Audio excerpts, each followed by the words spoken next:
now it's time to start talking about how we can get into Rimi Ashigarami situations.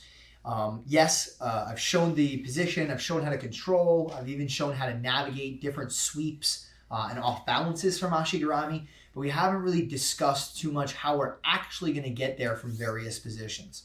While knowing that's your end goal is pretty useful and you can probably come up with ways to get there, there's probably some relevant details and some entries we should talk about to, number one, just open up some options for you guys so you guys can see, what's available to you, but also to get the right idea about how we should approach getting into this position and what we need to look out for. So my training partner is going to get in a standing situation and I'm going to be seated in front of him. Okay. And this is often a time when we're going to be looking to establish an Ashigarami. Why is it important and useful for me to establish an Ashigarami in this situation? Why not, for example, when my training partner is standing in front of me, just reach for a single leg? Or why not, for example, do I not just fall back and lay onto my back and let my training partner engage my guard? Well, when my training partner is standing in front of me, he's very agile. Okay, my training partner can move from side to side relatively quickly and take angles on me. Okay, it's a little bit of a problem. True, I can face my opponent. Okay, and I can follow him fairly well in a seated position, and that's good. But I'm only going to be able to keep this up for so long. Okay, the moment my training partner starts applying forward pressure, in addition to the sidestepping, probably posting on my shoulders or lifting my feet, go back.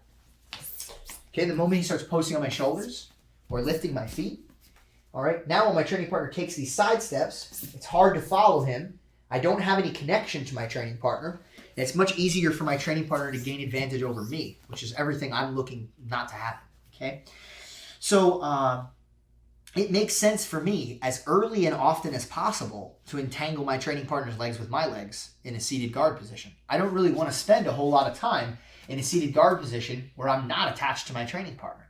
Okay, you may even think to yourself, some people that they're just beginning jiu-jitsu and they don't recognize this position, they may think to themselves like, man, like in a combat situation, I wouldn't want to be here. And they're right. Like, dude, if I'm in an MMA fight, I'm not going to be just sitting in front of my training partner for long periods of time. Does this position happen in an MMA fight? Sure. Sometimes the answer is going to be to stand up. Sometimes I just got put down with a double leg and a guy's standing above me, okay, after he finished the double leg. And yeah, there's a period of time where I might have an opportunity to grab this guy's legs and pull myself into Ashigarami. I've seen it happen a number of times, okay, in that context.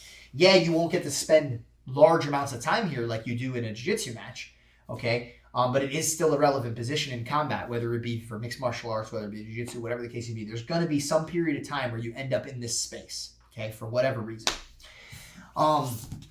Now, having said that, like I said, I don't get to stay here for long. He's going to push on my shoulders, he's going to lift my feet. So let's start thinking about ways we can tie my training partner up, okay, so that my training partner can't so easily move around me. One of the easiest ways to do that is to make contact with my legs with my training partner's legs. So he starts stepping from side to side.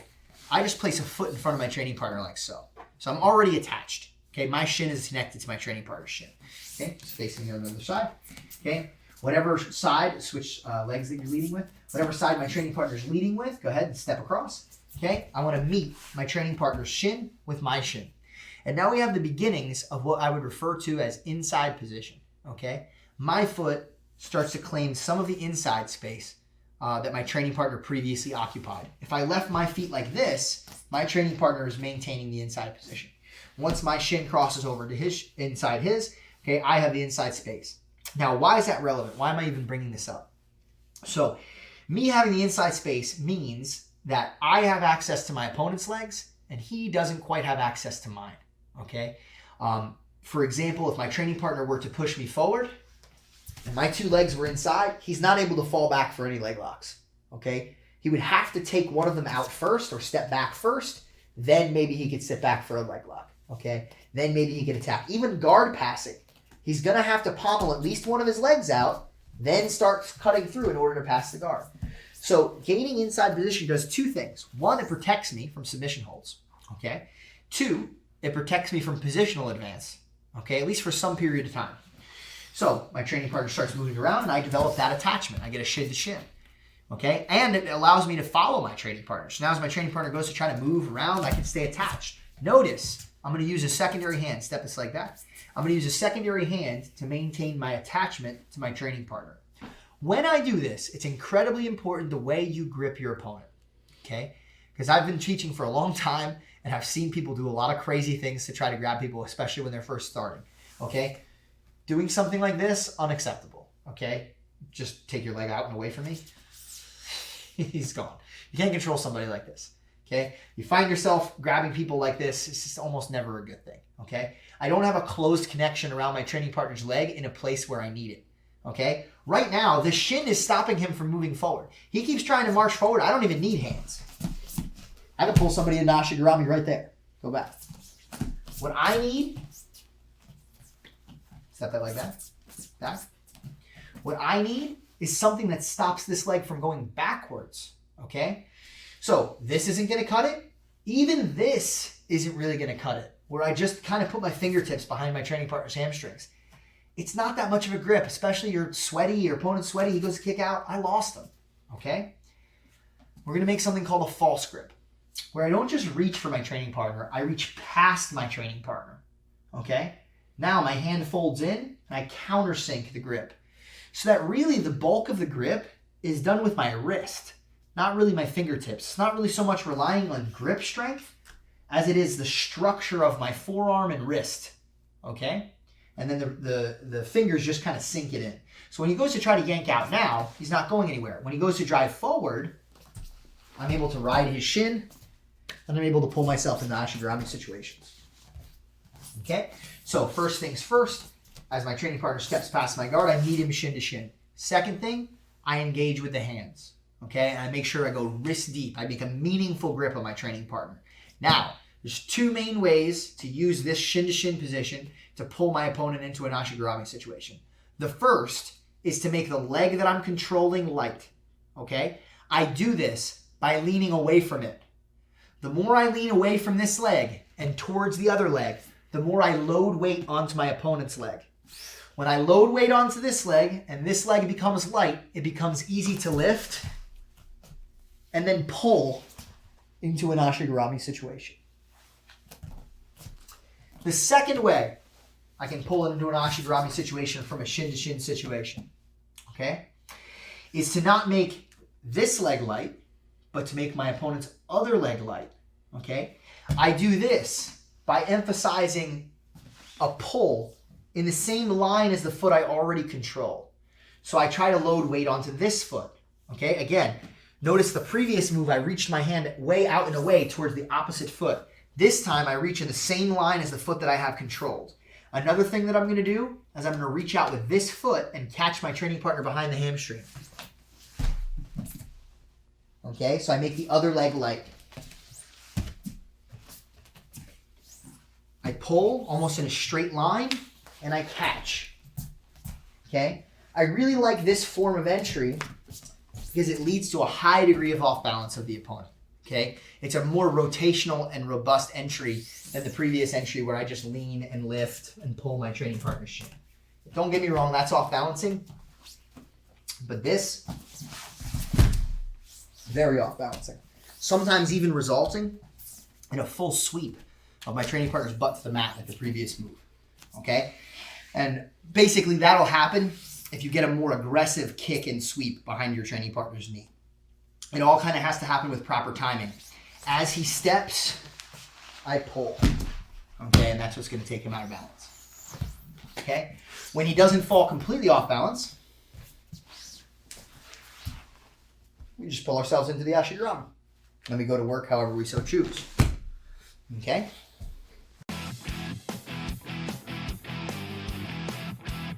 Okay, let's continue to expand our knowledge at seated entries into Ashigarami. Training partner stands up. Okay, as we mentioned, I want to try to get as quick of an entanglement as possible into my training partner's legs. Now, a more experienced opponent, in my opinion, will probably not just engage with his legs, but most likely will engage with his hands. Okay, here's why that makes more sense and why I say that a more experienced opponent might do so. Okay, if my opponent has his upper body away from me, okay, but only steps forward with his legs, he kind of gives me the first attack, okay? There's not a whole lot my training partner is going to do with just his legs without hands that can threaten me in a meaningful enough way that he's going to be on offense for very long, okay? Even as he steps between my legs with no hands, Go ahead. It's pretty easy for me to sit up and go for a single leg. It's pretty easy for me to fold my shin inside and then go for my ashigarami. It doesn't really make sense for my opponent to give me the first move. Why would he want that, right? So if he just steps forward again with no hands, I get the first move, just like we learned. Okay? So because of that, a more experienced opponent will say to himself, it's like, all right, well, I'm not just going to give him my leg. I know he's going to enter into an ashigarami. Maybe he goes for some sort of a leg lock, whatever the case may be. I'm going to engage with my upper body. Okay? So my training partner starts reaching with his hands. Now, there's a couple locations that make sense for my training partner to reach. Okay? And now we need to start learning some elements of grip fighting in this situation. Okay? So as my training partner reaches for my head, that's probably so this is the highest location my training partner can reach. There's a couple different grips that are relevant, okay, as he reaches for a collar tie, okay? When my training partner does this, or of course, he could also post my head, okay? This is also another option for him passing. Maybe he wants to try to knock me back, okay? Anytime there's any reaching towards the head, go ahead.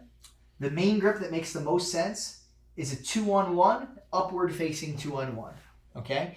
In our 2-on-1, we look to create a grip on either side of my training partner's wrist. The opening of the grip is always the weakest point. He rips out in this direction. It's very easy, okay? So what we try to do is cover the weakness of this grip with the strength of this grip. Now I have a closed hand in this direction. If I remove this hand now when he goes to try to yank in this direction, no, calm down. Yeah, there we go, almost ripped my thumb off, okay? As he goes to move in this direction, I'm able to block him, okay? As he goes to move in that direction, there's the weakness, there's the opening, okay? So, when I have two, either side he goes to, go ahead, I've got control. He's not able to rip out. Now, there's still a slight weakness of the grip away from me, okay? Because there is an opening of the hands in this direction, go ahead. So I tend to slip out in this position. That being said, whenever your opponent applies a lot of force or tension to a grip, okay, it makes sense not to fight the grip, but to go with it. So if my training partner is going to yank away from my grip, and I know this, I'm going to start walking towards him. Okay? It's not always going to be several steps. More often than not, I might only have to scoot in one time to get close to my opponent. But what I don't want to do is I don't want to get in a habit of making this grip and then right away yanking, because my training partner is going to do the same thing. We both pull, we lose each other, okay? And now I lose my opportunity to enter into my training partner's legs. So he grabs my head, I get my upward facing 2-on-1, I bring it towards the center, okay? And my first move, instead of pulling, is going to be to go towards my opponent. I don't push so much, but I'm just going to walk towards him. So I keep tension, and I feel him apply tension, and I walk. Now I attach my foot to my training partner's hamstring. From here, he can yank out all he wants. Even if I lose the grip, I have control over my training partner's legs. And now I can enter into the ashigarami. Okay? So once again, he grabs my head. We go upward facing 2-on-1. One of the things that makes this easier to remove, okay, because you might say to me, Gary, hold on to the collar tight. It's hard to remove my training partner's arm. No problem. Dip your head, and as you push the grip off, pull your head back. So you let the grip slide off of your head. If I keep my head upright, very hard to break this grip. My head slides like so, and now I slide the grip off. Okay? We make an attachment after we walk, connection, ashigarami, and then we can put our training partner down if we so choose. Okay? Now, what's another location my training partner can put his hands? My shoulders. Training partner posts on my shoulders. Okay? The upward facing 2-on-1 is still there. I can lean back. I can take that off. Or an elbow 2-on-1 might prove to be a useful grip. Okay? Where I grab my training partner's wrist and I grab my training partner's elbow and I wipe the arm to the inside like so. Structurally, okay, this can be a very useful grip. I have a little bit more control of my training partner's arm in different parts. It may be a little harder for a grip like this for my training partner to just yank out and away from me like before. I have a much more solid grip and connection to my training partner when I control the elbow like this, okay? Comparative to the 2-on-1 where sometimes it just slips right out of the hands, okay? Whenever you make this elbow 2-on-1, it's important that you don't just superficially grab the elbow. It's just like last time. Make your grip count. Take your middle finger, this one, okay? And you're gonna reach through and around and countersink the grip again.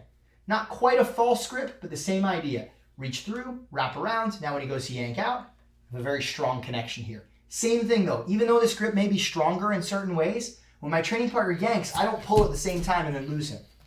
My training partner goes to yank away and I walk. I attach and I catch my training partner's leg. Okay, so once again, if he pushes at the shoulders, we have options of upward facing 2-on-1, all right, where we lean back, all right, to break the connection. If he's posting at the shoulders and I just try to pull across, stay attached to me, might be difficult, so I lean back and I guide across. I either go elbow 2-on-1 or upward facing 2-on-1, okay?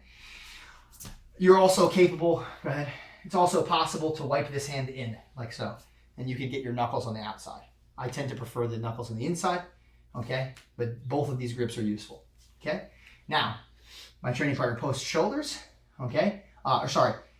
Now, arm drags tend to be difficult at this height. It's not impossible. I might be able to snap my training partner's arm off, or I might be able to go 2-on-1 to a drag. I prefer drags when my training partner either engages with my hands or engages with my knees, okay? In which case, I can drag my training partner quite easily.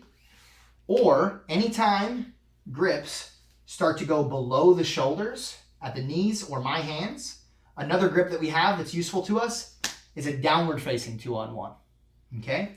Where I close a connection around either side of my training partner's wrist. And this time, my elbows come in tight to the body. I lean my head forward, and as my training partner tries to yank, it's difficult. But again, if I just apply resistance and he yanks, go ahead, walk away, I'm eventually gonna lose this guy.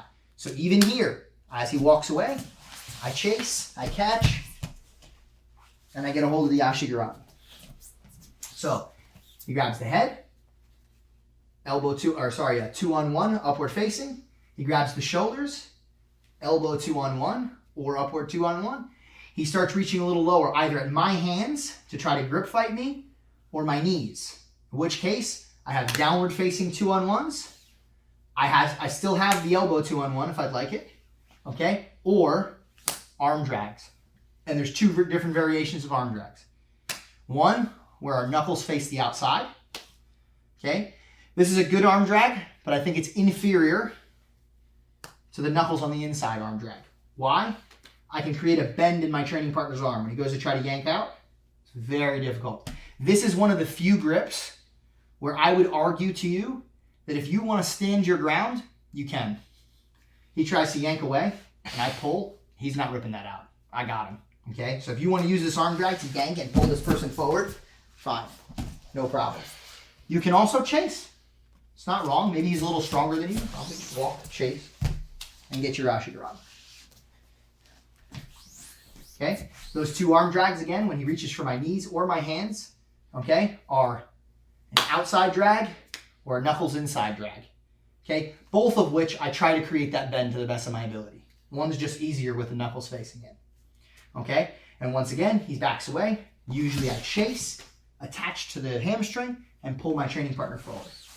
Now, last place my training partner will try to grab is my ankles. What does he try to do there? He's trying to lift and elevate and throw me onto my back. And that's most of his game in this process, is how can I get this guy onto his back as quickly as possible. So that's what most of these grips are used for. When he grabs onto my head or posts on my shoulders, everything's about this, right? With a few exceptions. Sometimes maybe he wants me to post my arm for a Kimura or something, okay? But for the most part, my training partner's trying to get me onto my back. So when he goes to reach for my ankles, it gets real tricky. A lot of those grips that we had went for previously are tough. Like the downward facing 2-on-1, go ahead, grip my ankles, go. Lift both ankles, lift both ankles. I'm gone, okay? I can't do anything with that. The upward facing 2-on-1 is impossible, okay? The elbow 2-on-1, impossible, okay? The only grip that's left now is a one-handed arm drag. Even the arm drag, when I grab with two hands, I can't separate the grip because of where he's grabbing onto my ankles. Maybe if I intercepted as he was reaching, okay, maybe I can catch it. But once he grabs the ankles, go ahead, too late. Got to lift my ankles off the floor. I can't do anything. I'm going to get my back brought to the mat. So when I see guys reaching towards my feet, I post one hand on the floor, one hand on the tricep. I don't need to grab his wrist anymore. Okay? As my training partner tries to yank, I stand my ground and I pull across my body. Like so. And it pulls me into the dragging situation. Okay? Okay, so the last one is the only one where we only have like one option. When he grabs my feet, it's posted hand and drag. As he goes to try to yank the ankles off the floor, I rip him across the body, and right away we're in for our heel hook entry, or, you know, he pushes into us a little bit, we have our Ashigarami. Okay? So just thinking about the different levels my training partner can approach me, and the ways in which I can grip my training partner to pull myself into Ashigarami from there, or Rimi Ashigarami.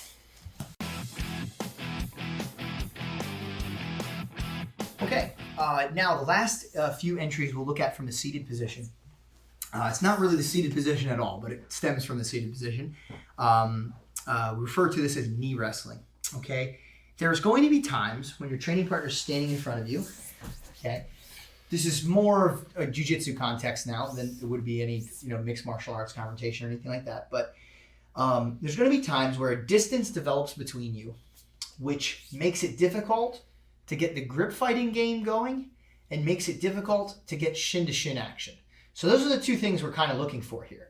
We're kind of looking for, hey, my training partner's going to engage me with his hands, so he'll maybe post on my head, shoulders, whatever, and I get to hold on to him, and that's what allows me to enter into my training partner's legs. Or my training partner steps towards me with his feet in some way, and then I can get entangled into my training partner's legs this way.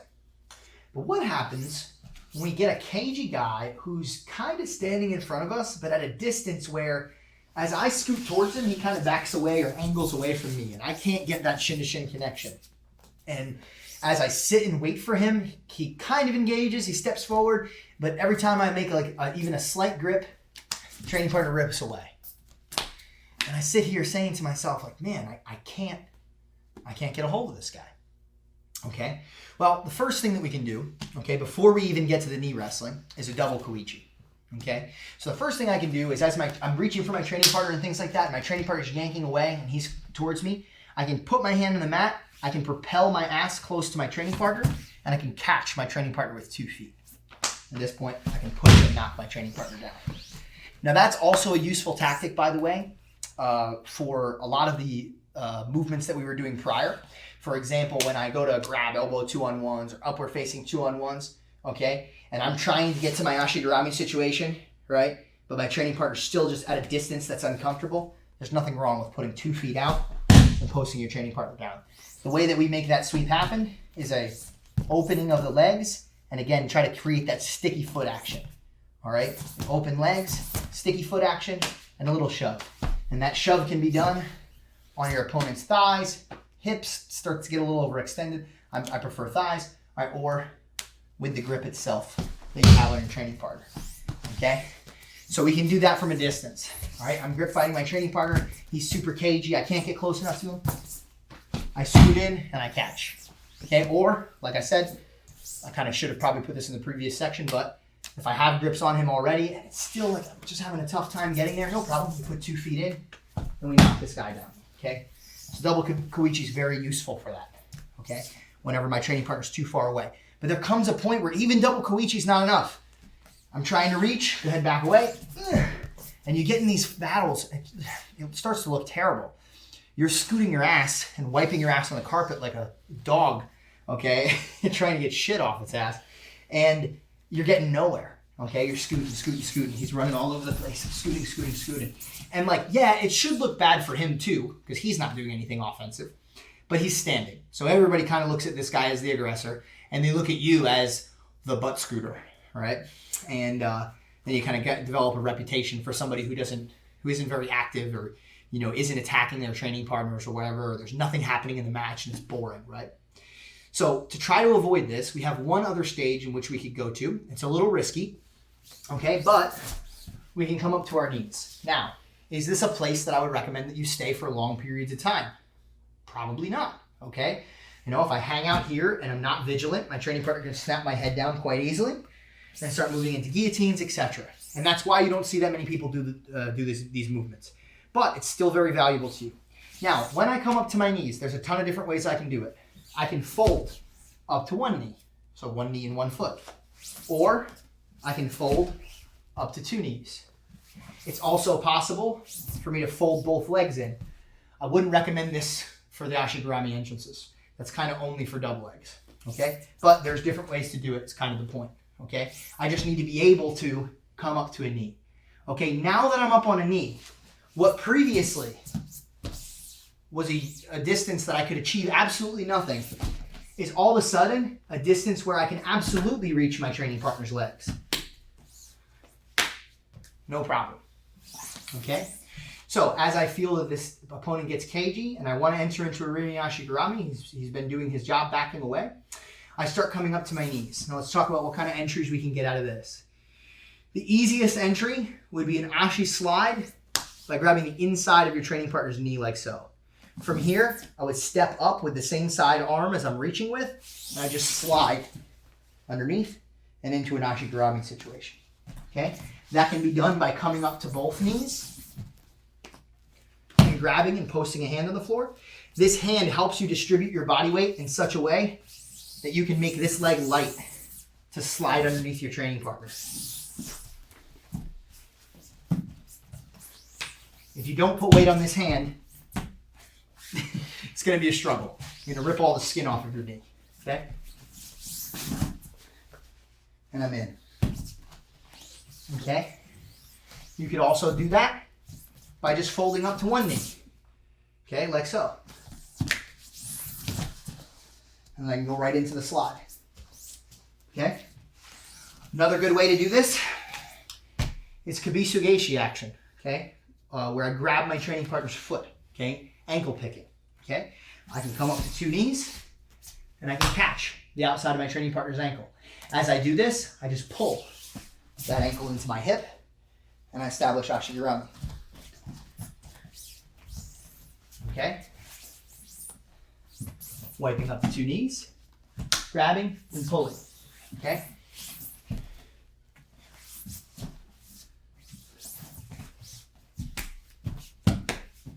Okay, and you see I can be very agile and mobile here, and I can reach my training partner at a farther distance. Okay? All right, with Kibisugeshi, as well as the knee pull or Ashi slide action, I can get to my training partner's legs in a way where I couldn't do it before. Okay? I could even, in theory, just use this situation to get a hold of one of my training partner's legs. Come up to one knee, I catch my training partner's knee, and then from this position, just scoot in towards my training partner. Now I can get my regular Ashigarami actions going, okay? The important thing to mention is, again, not necessarily the entry specifically, but the idea of coming up to both knees or one knee so that I can start marching forward, getting a hold of legs and getting connected to my training partner again. Instead of being stuck here, dragging and dragging and dragging, trying to chase people along the mat, okay? All right, so maybe you saw standing entries marked down on the little list here, and you clicked on it and you thought that I was going to show you a bunch of standing entries to a Rimi Ashigarami, but I have an entire DVD dedicated to standing entries, so you're going to have to hit up Shoot to Kill, my other DVD, if you really want to see some of the standing entries. But what I do want to talk to you guys about is a little bit of a problem that you're going to develop when you go to pull into Rimi Ashigarami from pretty much any situation where your opponent's standing over you.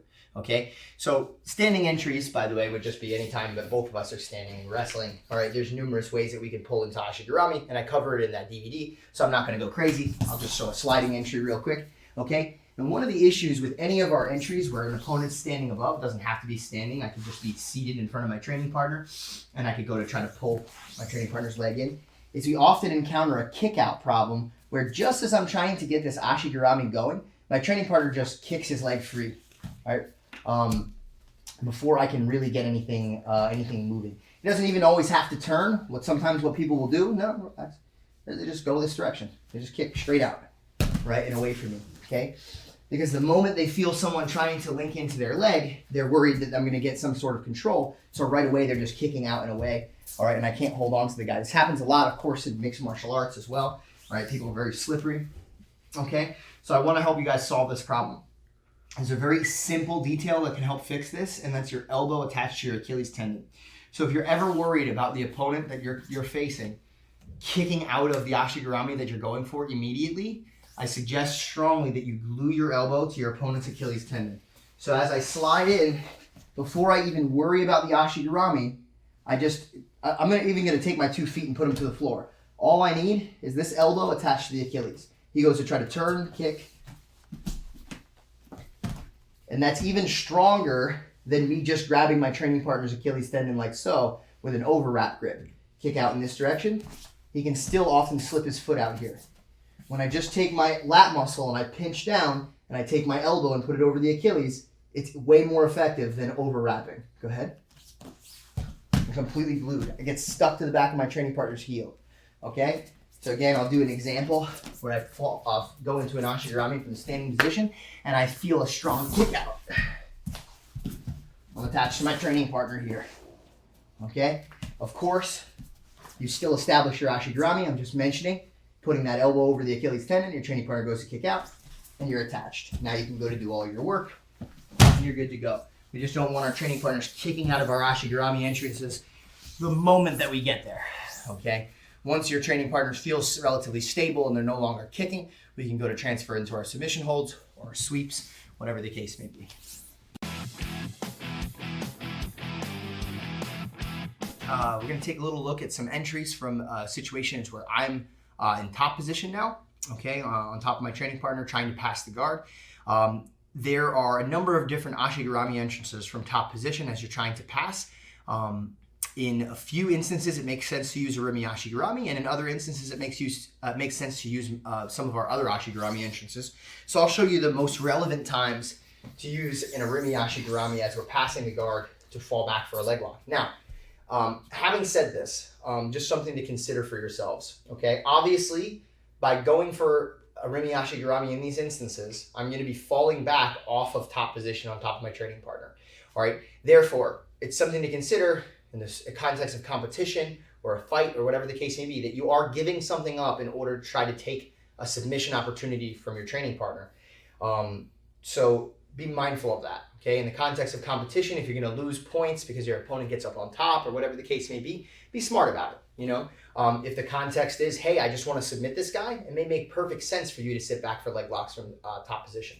So as I'm passing my training partner's guard, the instances that make the most sense to come into a standard Rimi ashigarami situation would be such where I'm directly in front of my training partner's legs and I can score one leg on the hip. Okay? If I'm ever in a situation where I don't get inside position, let's say, for example, my training partner has inside position. In order to get to this position, I would have to pommel in first. So it might be a useful drill for you guys to practice pommeling your legs to the inside.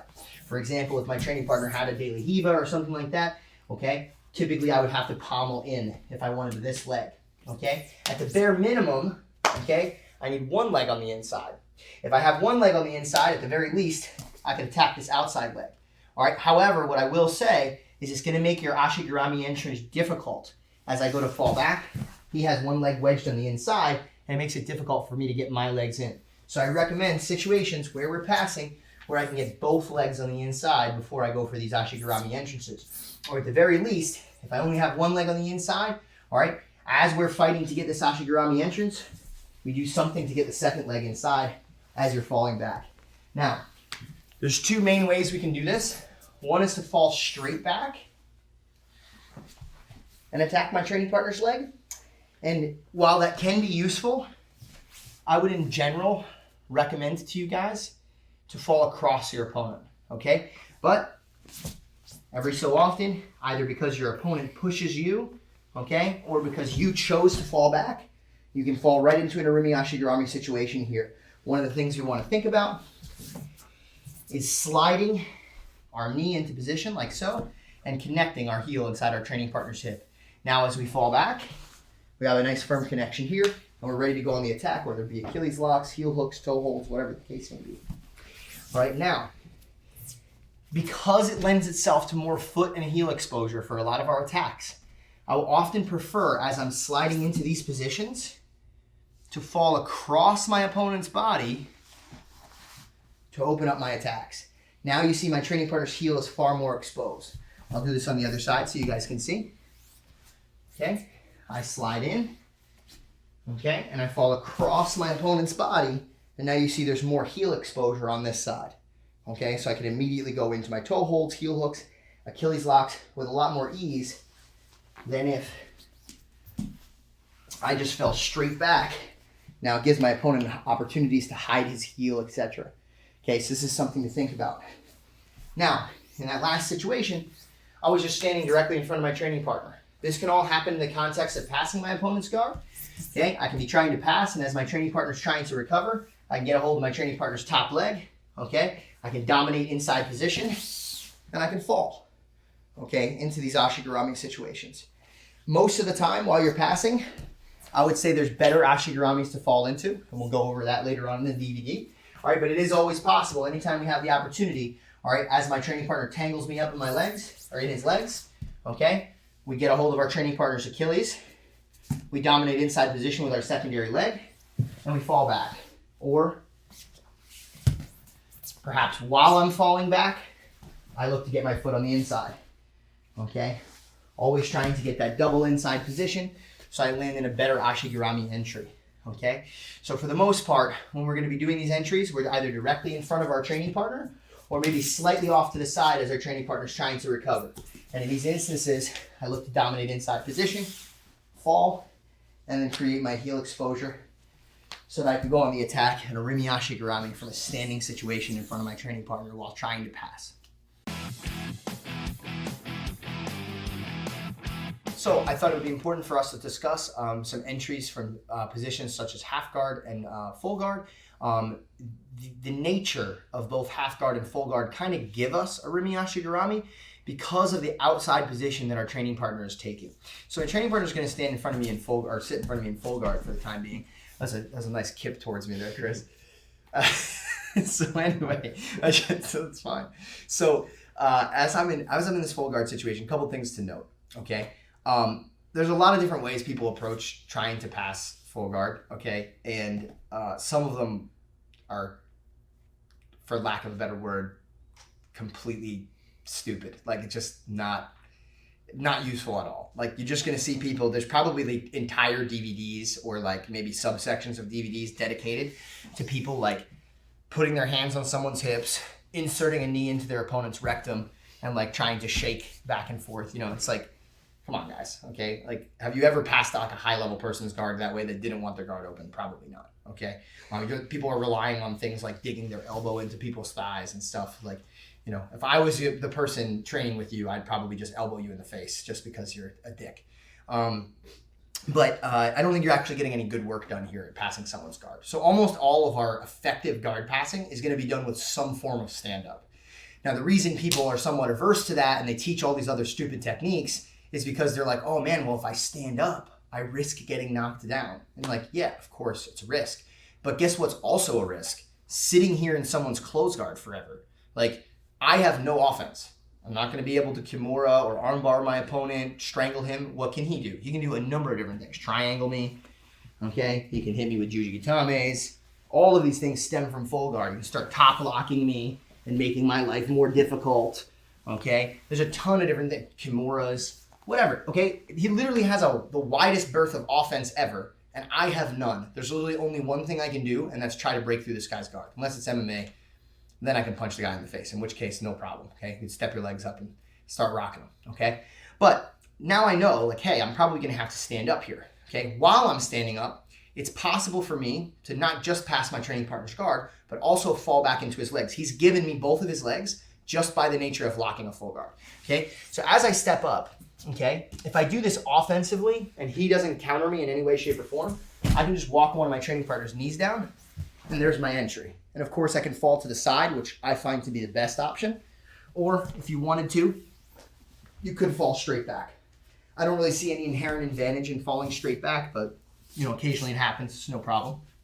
Okay, I would say fall laterally because you can turn your opponent's hips and you can start attacking a lot of your submissions. You get more heel exposure, more foot exposure.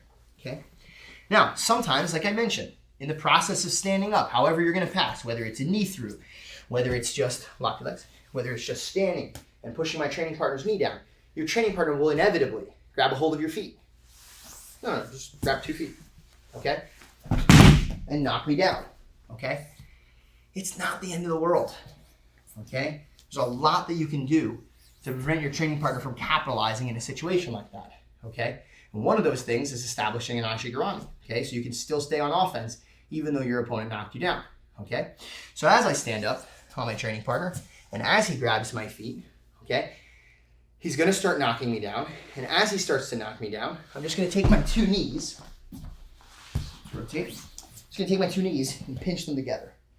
Just this alone stops my training partner from doing what most people would try to do in this situation, which is just try to come up on top, okay? As I pinch my two knees and my training partner just tries to pull himself on top, it's a difficult thing, okay? He can't leg attack me because his feet aren't on the inside. Even if he grabbed the hold of one of my ankles, there's no actual attack right now, okay? He doesn't have any inside position, okay? So in addition to pinching my knees, what I also like to do is set my feet on his hips. Now as he tries to get up, it's becoming almost impossible, okay? From here,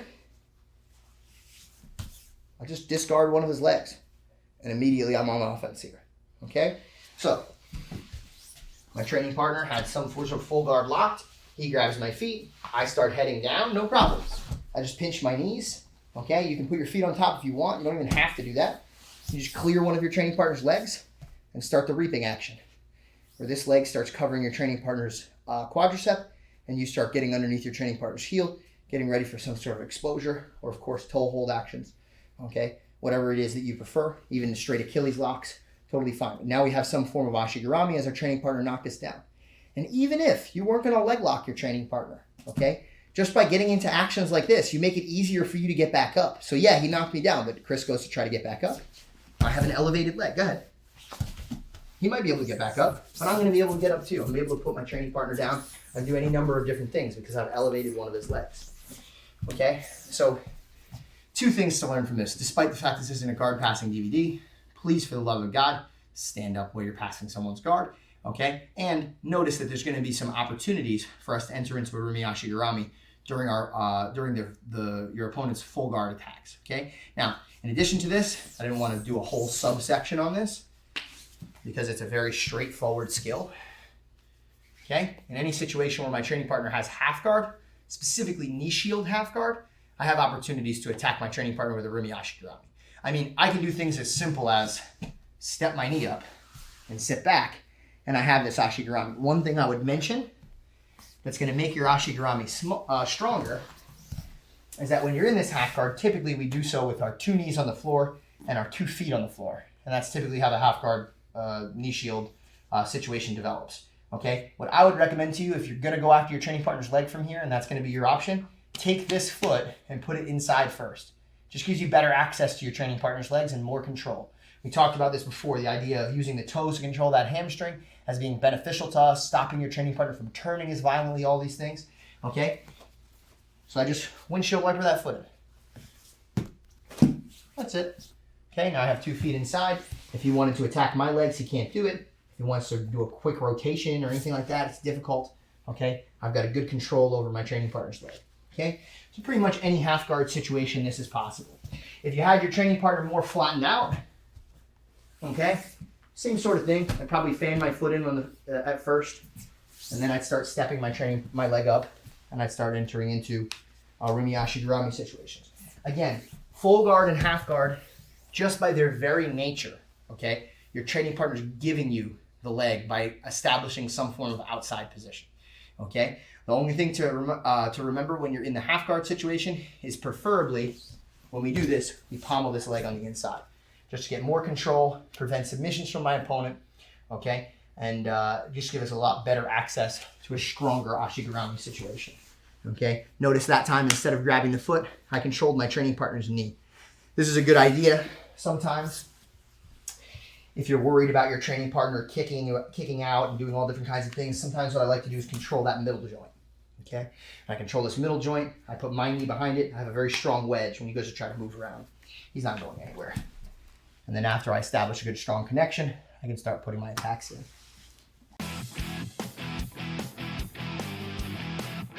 All right, so I'm gonna be in bottom close guard and we're gonna enter into the legs. Now, this is probably the worst situation for us to be in for leg entries. simply for the reason that we have no inside position. And most of the time, especially Arimi Ashigurami related entries, are all predicated on the idea of me getting my feet in the inside. But one of the things that's useful about this next lesson is that it teaches you how to go from a situation where your legs are on the outside to one where your legs are on the inside. For example, I could have fallen from a takedown and ended up with my legs on the outside of my opponent. It's very possible that throughout the process of taking me down, I end up in a full guard situation. All the time, you guys see this happen in mixed martial arts, where somebody gets into a closed guard or, an open guard with legs around, and they're consistently trying to get up and do all different kinds of things here, and they're having a tough time. Why? They can't create space between them and their opponent because they don't have inside position. So even if you weren't going to go for an Ashigurami, the next couple things that I'm going to teach you are probably going to be valuable skills so that from a closed guard situation, you can get feet back inside, okay? And whether it's for the purposes of entering an Ashigurami or whether it's for the purposes of lifting and elevating your training partner or even for the purposes of just getting up, this is going to be a quality skill for you to practice. We'll keep like a slight angle and then I'll just teach like so. Okay, so I'm in a closed guard situation, okay? First things first, if my opponent stands up, okay, just like we mentioned before, okay, he's going to have a lot of entries on our legs, okay? In the previous section, I talked about what we could do to enter. To try to make that a little bit more difficult on our training partner and to try to stop him from immediately passing my legs, go back down. As my opponent goes to try to stand up and pass my guard, what you're going to see me do is fold my legs in like so. Okay, so as opposed to staying square to the opponent, my two knees dip down. And what I'm attempting to do is kind of pass my knees towards the inside of my training partner's legs first. So I'm establishing a small amount of inside position.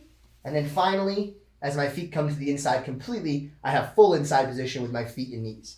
Okay, so as he's standing up, I turn my knees, and along with that turn, my head follows. Okay. Now I have an option of either reaching over a leg or under it. Okay, either way is acceptable. Now my feet fold to the inside. And yes, I'm in an X guard, but right off of X guard is a very easy transition to an Arimi Ashigurami. You don't even have to put your training partner down, but we can go into these Ashigurami situations. So my training partner stands up, go back down, stands up from a full guard position. Okay, and I either grab the outside of his Achilles tendon or scoop inside, whatever your preference is, and my legs start to turn. So if my opponent were to grab one of my ankles from here, it's like a difficult thing. Just grab like a hold of the shin or something like it's difficult. Like I can start passing my feet. When I'm square and he does that, he has pretty good control over my feet. He can wedge my legs against his thighs and make it hard for me to start to take my feet out. Once my 2 feet fold like this, as he goes to try to do this, it's so much easier for me to pass my feet to the inside. Okay? So regardless of which way that I'm reaching, my feet fold in, they come to the inside, and then I pull myself into an Ashigurami situation. So this is just a good general practice as your training partner is standing up. Just go back down. Okay? Now, having said that, that's one way we can fold our legs to the inside from full guard. Now, you might be wondering to yourself, well, okay, but like what if my opponent doesn't necessarily stand up, okay, from this situation? Okay? If he doesn't stand up, we can off-balance our training partner and get him to get light on one of his legs, okay? One of the ways we can do that, okay, is I can take my foot and place it against my training partner's knee, like so, and my other leg and extend it up. And we're going to do a quick little off-balance here, usually referred to as a flower sweep, okay? Technically, if we were in the gi and I could trap my training partner's wrist, I could sweep my training partner over from here. Without the gi, it's less common to get a full knockdown, but you can get an off-balance. I catch his wrist, and I throw, and look, all of a sudden he gets off balance. He has an extended leg. Even if this leg, go back, even if that leg didn't fully extend and he just kind of caught his balance with his hand, I can scoop inside of it. Again, I can start folding my legs inside. And what I do here is just push and create a little bit of space. And from here, we can go right into our Ashigurami attacks. Okay? So once again, let's rotate so I can see a different angle. Okay?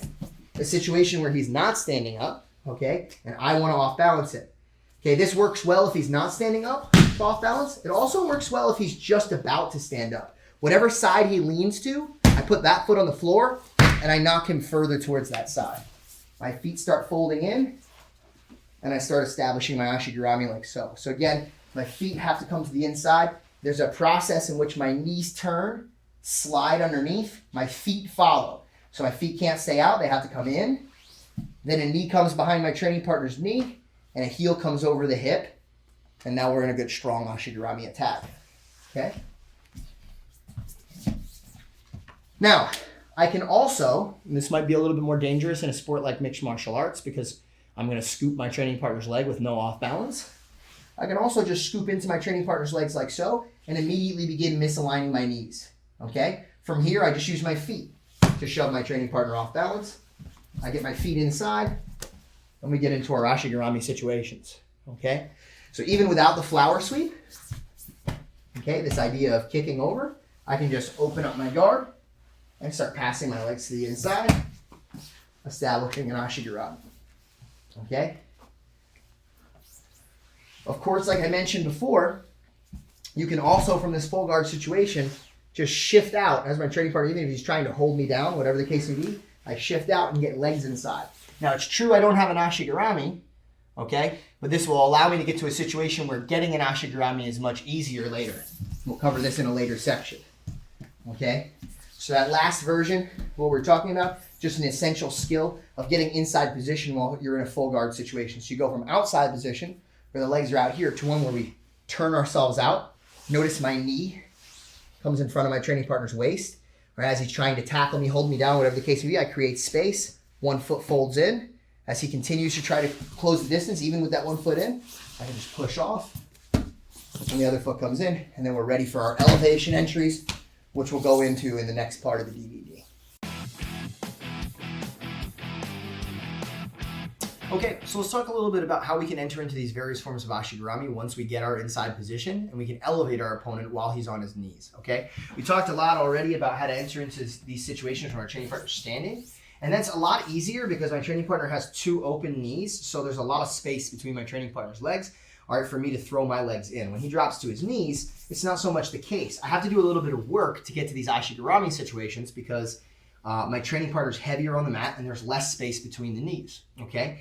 It also is going to, I typically have to bypass some defenses in my training partner's hands now that make this a lot more difficult, okay? Let's understand that there's probably gonna be two main directions of which you're gonna be working here, okay? We have forward and back, okay? And then we have side to side, okay? I guess you could say, you could call that four directions, depending on the way that you look at it. So the main goal here in most of these situations, okay, is going to be to get to a situation where I can lift and elevate my training partner either above me or off to the side and establish some form of Ashigarami so I can immediately go on my attacks. All right, so we'll start first with just the elevations by themselves and keep it non-complicated, okay? I'm not going to add anything extra into it, okay? So the elevations by themselves are going to be very much grip-based, okay? So my training partner will either grip me. So let's say, for example, he grabs a collar tie or something, okay? I can do these elbow 2-on-1s, or sorry, these overhead 2-on-1s like we talked about. I can do an elbow 2-on-1, okay? When he posts on my shoulders, I can do arm drags, okay? Whatever it takes for me to get closer to my training partner so that I can get underneath him with both my feet and my hands. Okay, so my training partner grabs my head. All right, I grab a hold of this grip. Now, I'm just going to scoot towards my training partner, both feet activated. I pull my opponent over my head, and there's my Ashigarami. Okay. He posts on my shoulders, or whatever the case may be. Boom. There's my elbow 2-on-1. Same sort of thing. I pull towards my opponent. I get him over my head, and we pull into our Ashigarami situation. Okay. This time, okay, my opponent posts on my shoulders. I get an arm drag action. Same story. Maybe he tries to pull away. I'm going to have to step a leg up, okay? Just keep your knees on the floor. He's pulling. I scoot. I get my training partner over my head, and I place a foot in on the inside. Now, with any of these grips, one thing I will teach you that makes things a little easier to get underneath somebody is a double V grip underneath your training partner's armpits. So sometimes I pull myself in, and I'm not quite close enough to load my training partner's weight. So as I fall back, my knees come away from my chest. This is never good for elevation. So anytime I'm trying to pull and load my training partner's body weight and I feel like I'm moving away from him and he's not coming with me, I readjust my grip to underneath my training partner's armpits so I can hyper elevate my opponent and get the job done. Okay? So we have an initial off balance where we go to grab and we're trying to lift and we're struggling. So we pull ourselves closer, we move to under the armpits, and we lift and elevate. Another option here, of course, would be to pull with one of these grips and then tackle your training partner with locked hands. And start lifting and elevating, moving out to one side, and establishing your Ashigarami. Sometimes you don't even have to break your training partner's grips. My opponent, for example, could grab a hold of my head, okay, and I can just hold on to the opponent, scooting in, getting into the Ashigarami situations as well, okay? A big part of these movements is just trying to slide my center of gravity underneath my opponent's, okay?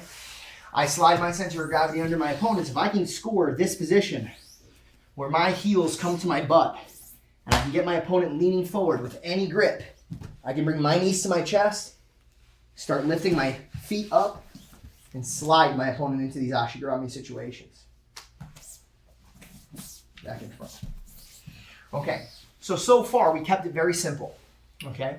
We talked about this idea that we could just try to get our center of gravity underneath our training partners. As you guys get more and more advanced, okay, that tends to become difficult, okay? I start pulling on people, they're kind of staying away from me. Every time I try to get close, he's posting on me, all right? And I'm doing different combinations of grips, but I never really feel like I quite get what I want, okay? So remember when I told you earlier in the DVD, we like to use 2 directions of force. So before I go to lift and elevate my training partner into these entries, I'll drive into my training partner and push.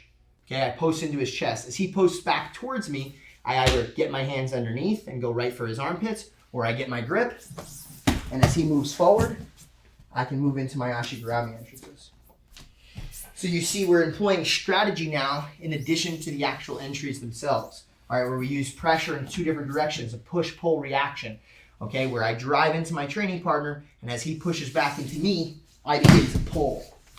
Okay, you can even take this so far, sometimes, as to heist up into your opponent. Okay, and from here I can get even more energy to pull myself underneath my training partner, like so.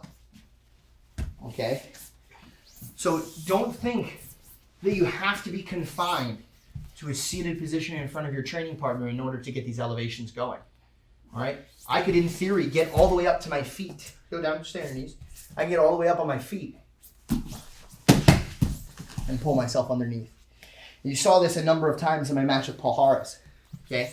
This also opens up opportunities for my training partner to stand up with me and for me to do various entries from standing into my training partner's legs, which I cover quite a bit in the Shoot to Kill DVD. I talk about a lot of those standing entrances. Okay? So understand that while we're doing this work from a seated guard, my training partner's on 2 knees, you have a lot of options and opportunities heisting up to gain extra energy. There's something I talk about, I think, in some of my other DVDs as well, or this idea of kinetic and potential energy. Okay? When I'm on my back, I'm on my butt, I have a little bit of potential energy, okay?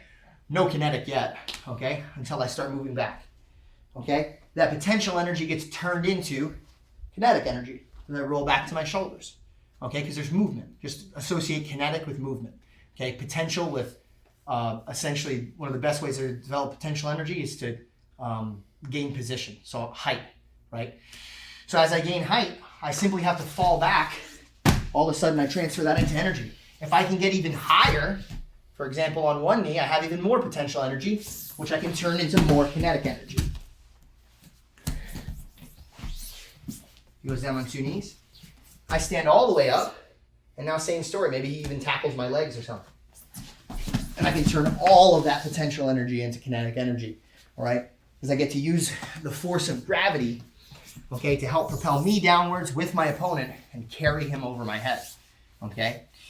Now, that was all forward and backward, okay? We also have options laterally from side to side, okay? Most lateral sumigeshis look something like this, where I trap an arm and I kick my opponent over, all right, like so, okay? When we're performing these lateral sumigeshis, there's also opportunities to attack my training partner's legs with a Rimi Ashigarami, okay? Anytime I can knock my opponent off balance, I don't complete the sweep, I just get my training partner posting. I rotate my leg through. We move into Ashigarami situations. Okay, once again, I laterally attack my opponent. He starts posting and basing. There's my opportunity for Ashigarami. So once again, you see this common theme where, hey, we failed a movement. This time it wasn't a submission, it was a sweep. You know, what we would normally like to do is knock my training partner completely over. Okay? We failed that movement, but we turned it into an Ashigarami entry. So we maintained some sort of dominance, some sort of aggression. Okay? He bases, I attack. Okay, we go through that nice and slow. Any situation where we trap a post, we lean towards it and lift. And our training partner bases, there's opportunities for us to go into our training partner's legs. And there's a ton of different ways in which you could do that. Okay? You could probably cover, you could probably go to like maybe Gordon's Open Guard DVD to get some of this information. There's other ways to sweep somebody in butterfly guard situations that you would end up in Ashigarami, but that's the gist of it. We have lateral, we have overhead options, okay? And the same thing goes, guys, you know? If I go to try to move my training partner in one direction and he refuses, okay? He fights like hell to go back the other direction, okay? Just like the forward, backward, I go left, he doesn't want to go left, he goes right, great. I go right, right? We could rock back and forth, okay? And use my training partner's momentum to help me out. That's a whole different conversation than the potential kinetic energy conversation. This is more of a momentum question, okay? Where is the momentum at any given point in time, okay? Is my training partner trying to push this direction? All right, momentum's in that direction, I'm gonna go that direction. I carry my training partner where he wants to go, as opposed to fighting him, okay? Great, I'll pommel inside, carry him where he wants to go, and there we go. We're right in our Ashigarami entrance. Okay, so now we're able to off balance our training partner 4 different directions and constantly keep my training partner in a state where he has to base himself while I enter into my training partner's legs. Okay, so you guys are starting to develop an understanding for why it's so important for me to maintain inside position, not just with my feet, but also with my arms. Okay, it's so much easier for me to elevate when I get my hands inside my training partner's armpits like this. All right. Yes, it's possible to grab my training partner from the triceps and elevate. But even when I do that, I often switch to inside hand position and eventually move into my Ashigaramis. Okay? So this is something else to consider from these positions. Okay? So to wrap that up, we have an idea of pushing and pulling with various grips. Okay? To establish my Ashigaramis. And then we have the option of moving laterally and getting our opponents to base and establishing certain Ashigaramis. Okay? The last thing I would say, all right, is important for you guys in this situation is creating a situation where your opponent steps up. Anytime you get your opponent to step up a leg, there's an opportunity for an Ashigarami. Okay? So a very simple way to do that is often an arm drag. As I pull the arm across, my opponent, to prevent back exposure, steps up the same side leg. Okay, he does this because it makes it hard for me to get behind him now. If he doesn't step up that leg, and I pull an arm across, foreseeably I can get to his back, right? So anytime I drag an arm across and a leg steps up, I grab it, I slide myself underneath, and there's my Ashigarami entrance, okay? There's other ways to get your training partner to step up, namely, like we did those Ashigarami entrances, the same sort of thing. It's my training partner to step. Sometimes you can add in taking out your training partner's knee, okay, into this action, okay? Or sometimes your training partner may do it all on their own. You're standing here, he decides to step leg up, okay?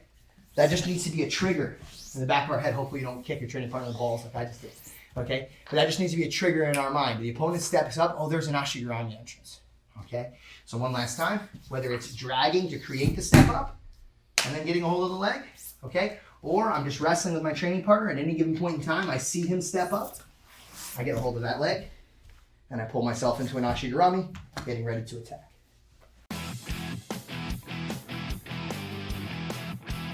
So now we're going to take a little bit of a look at some different situations involving my opponent attempting to pin me, all right?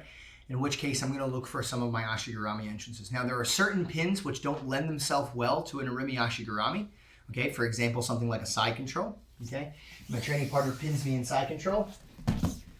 Okay, because of the nature of the position, okay, the likelihood that I'm going to be entering in any form of a Arimi Ashigarami is pretty minimal. I can, of course, work my way back to inside position, and then later get to a Rimi Ashigarami. But there's no direct avenue, all right, to my Rimi Ashigarami. However, something like the mounted position, it's very much the case that I can get to a Rimi Ashigarami situations fairly easily from situations like this.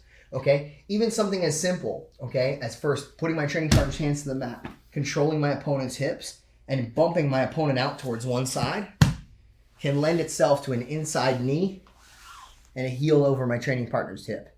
Okay, the general idea here being I create some space between my training partner's two knees in any given direction. Okay, so there's some space there. I widen that space by moving my hips into my training partner's two knees. I replace the knee, and I place my heel over my opponent's hip. Now, there are a number of different strategies of which we could do this. All right, probably better covered, in a pin escape DVD. I know John has one of those. Okay, but I could briefly go over it. Okay, when I'm in a mounted situation, like I said, one way to do it is just posting on my opponent's hips, bridging out towards one side, scooting my hips away, and placing a knee on the inside. As I do that, a heel comes over the hip. Okay, right here, I'm immediately on offense into an Ashigarami attack. Okay. Another good way to do this is through the use of kipping. As my training partner posts above me, okay, all right, or maybe grabs onto my head and really tries to lean weight forward into me, okay, becomes a great opportunity for me to kip. I bring my two knees together, all right, I bump my training partner up as my hands catch my training partner's hips. My knee comes in, and I get into an Ashigarami situation. Okay, like I said, the Pin Escapes DVD is probably better for this, okay, but I'll show a brief option, okay, where our hands come into my training partner's hips, and I can either kip overhead, or I can kip laterally, and get to a situation where I get into an Ashigarami attack. Okay, the kipping action, a couple details to remember, knees together, a pumping of the legs. Like I said, it's probably best to be covered in another DVD, but I just want to mention it, all right? Another way that I play around with getting to this situation and creating space between my training partner's knees is a double post on my training partner's hip and an emphasis on scoring inside elbow position with this hand. As I post my training partner forward, I bump my training partner forward and I slide this elbow to the inside of my training partner's thighs. From here, I have a frame, I have an elbow in. It's very easy to move my training partner to the outside and score a heel over my training partner's hip. So once again, my training partner has me mounted. I bump him forward. I have two hands on the inside. I like to take my two knees and go cross buttocks. And as I do so, slide my elbow underneath. From here, my heel comes over the hip. Let's look at that again. I bump. My hands are inside. I go 2-on-1. Okay? I go cross buttocks away from wherever my hands are, and I bump my training partner onto my elbow. From here, I carry my training partner over. I go from inside elbow to inside knee to an Ashigarami. Okay? So you have a lot of great opportunities there, all right, to get your knees on the inside. Finally, we have half guard pins, which tend to be relevant to discuss when we're talking about getting to Ashigarami situations on our training partner, or Rimi Ashigarami. So when my training partner goes to pin me here, okay, like we had mentioned before, just like the bottom man has an outside leg that the person can attack, the top man has an outside leg, okay? It doesn't take much for me to off-balance my training partner in a meaningful enough way for me to attack this leg, okay? We'll do a basic off-balance called a knee lever first. Let's rotate our bodies. Okay, my 2 feet come to my training partner's knee. I elbow block. Okay, elbow blocks my training partner's arm. Feet blocks my training partner's knee. I move my training partner out to the side. From here, I establish an Ashigarami. Once again, opening up some of that space between my training partner's knees. Okay, moving my training partner laterally. Let's rotate.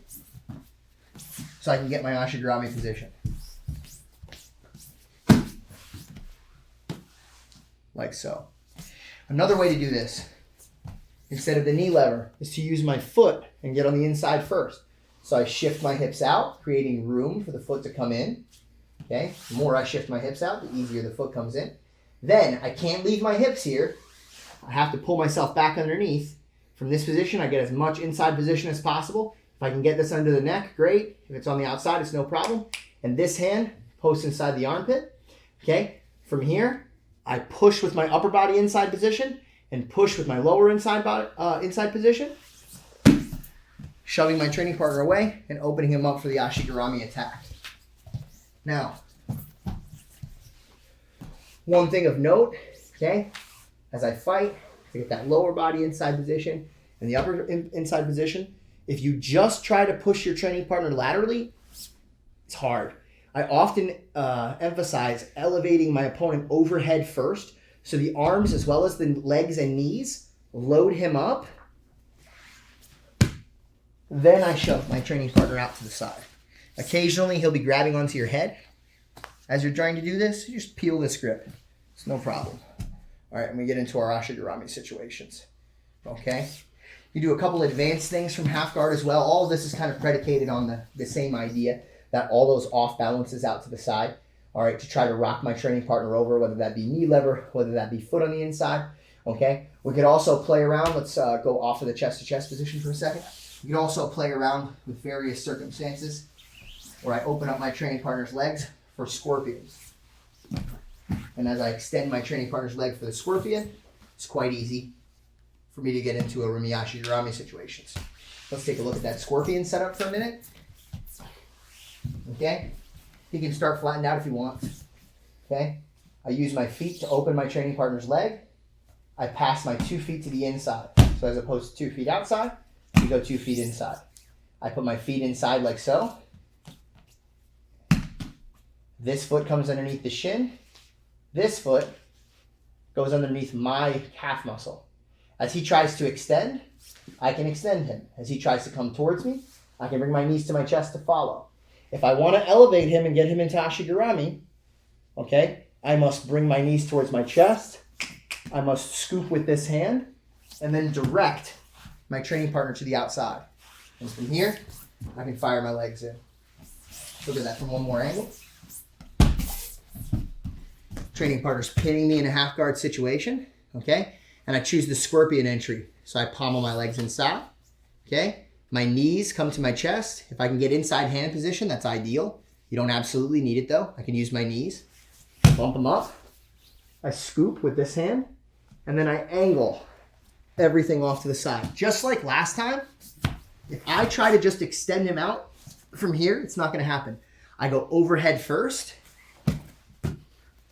then out to the side, and now from here, I can start moving into my Rumi Ashigarami situation. Okay? So these are a few different ways from my opponent's pins where I can enter into my Rumi Ashigarami attacks.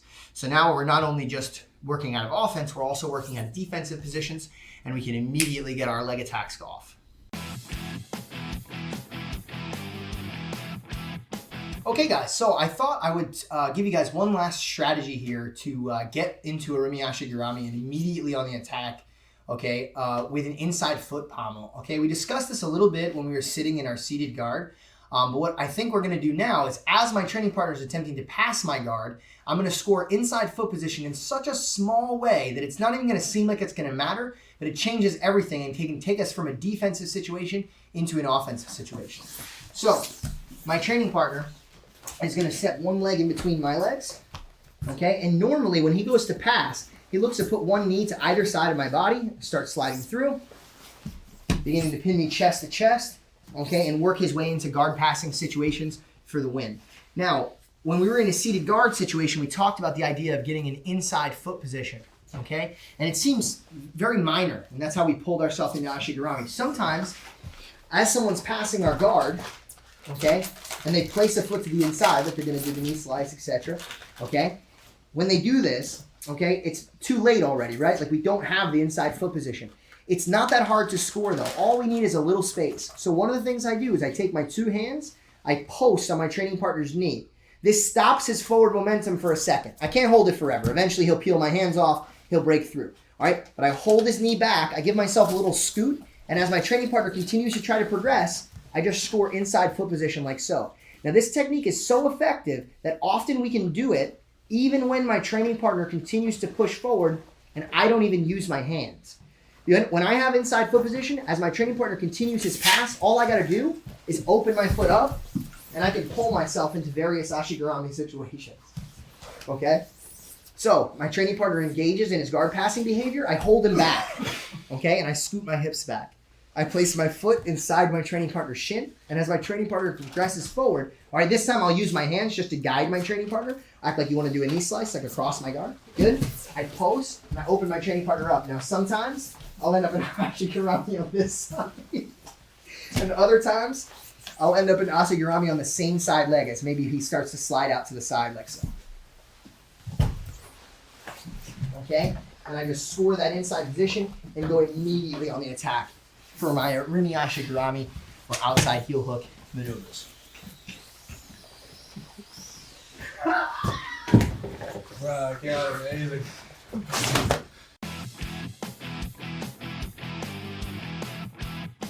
Now we're going to start moving on into actually attacking our training partner from these Rimi Ashigarami sequences. Now, unlike some of our other forms of Ashigarami, like cross Ashigarami, for example, you typically don't submit your opponent from a Rimi Ashigarami, okay? It can be done. I'll just show you an example, okay? My training partner gives me his leg, and I'm in a Rimi Ashigarami. If my opponent is foolish, okay, and he doesn't really know what he's doing, okay, and I start applying pressure with this Rimi Ashigarami. So I have a connection at his hip, I have my hips driving into his knee, and then I have my hands working to twist my training partner's foot, and I drive into my opponent's knee. If he does nothing to defend, I can absolutely break somebody here. And you see people tap all the time. I always kind of laugh a little bit, okay? Hopefully that never comes back to bite me and I don't get somehow submitted in a Rimi Ashigarami, but I don't think it's ever going to happen. I'm so confident in this that in this DVD, I'll just venture to say you should pretty much never get submitted in a Rimi Ashigarami situation. In my opinion, it's kind of laughable, okay? Now, I say that because I've spent, a large majority of my career in this position, and I know the ins and outs of it. Obviously, if you don't really know what you're doing, of course you could get submitted in the situation. All right, but all my training partner really has to do is take my foot off of his hip. Okay? I can't submit him in a Rimi Ashigarami. I can't submit him like this anymore. Now, it's true, I can quickly fix this by stepping over my opponent's hip and going to an outside Ashigarami, and now I can break my training partner, and there's not as easy of a fix to that. Okay? But in general, we don't break people here because it's hard to break people here if they know what they're doing. Okay? So what we do is we use a Rimi Ashigarami. Like I mentioned, our Ashigaramis are used as a vehicle to eventually submit our opponent. So we're going to use a Rimi Ashigarami as a vehicle to move my opponent into positions, okay, that are more valuable to me to break my training partner. Instead of being in a spot where my training partner can just swat a foot off, and now there's no legs crossing my training partner's hip, and I can't submit it. So as I mentioned, we're doing seated versus standing. I just wanted to show that as an example. All right, so in any of the variations where I pull myself into Ashigarami and my opponent's standing over me, this is fairly common. Or I could have went into an Ashigarami situation, down to one knee or something, and my training partner chose to stand up. Okay?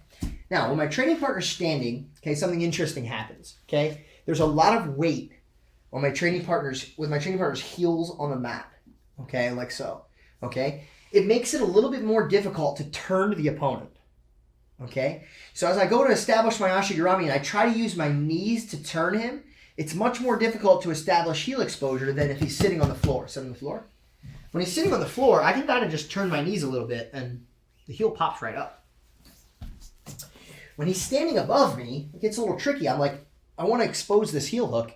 And I'm sitting here thinking to myself, I'm like, man, I'm having a tough time. I don't know how I'm going to do it. Now, there's good news. If you couldn't figure out how to do it, you could just try to drop your training partner down. We talked about that. Make it easier for yourself. You go right on the attack. But there's going to be times where either that was difficult or you want to go immediately in on the attack. Maybe you had a standing entry or something. Okay? Here's how we go about doing it. If possible, as we enter into the Ashigarami, what we're going to do is we're going to kick and back heel over my opponent's thigh so that I can create the heel exposure through an explosive motion. Okay? Let's rotate. Okay. So, as my Ashigarami comes in, I'm going to take this leg, lift it up, and kick into my training partner's thigh. Okay? This process has been made famous, in my opinion, by Paul Harris. Okay? He does a very, very good job of violently entering into Ashigarami situations and kicking across his training partner's thighs. Okay? Or I should say opponent. Okay? Now, it's not going to be quite that dramatic. Chris is literally dropping down to his knee. He's very flexible. Okay? More than likely what's going to happen is I'll turn him slightly, and you'll see this heel lift up off the ground. Okay? As this happens, I get my forearm underneath. Okay? And I join my hands. Okay? Now, this is very, very important. What most people teach in this situation and what most people do is they just assume that the person that's being heel hooked is going to roll with the pressure of the heel hook. Okay, go ahead. So they teach to grab the heel, and then they switch to outside Ashigarami, and then they finish. Or maybe they even stay in a Rimi if they don't know what they're doing. Okay? I understand why this is taught, because many people are kind of afraid of heel hooking situations, so they tend to roll quickly to try to expedite their escapes. Okay?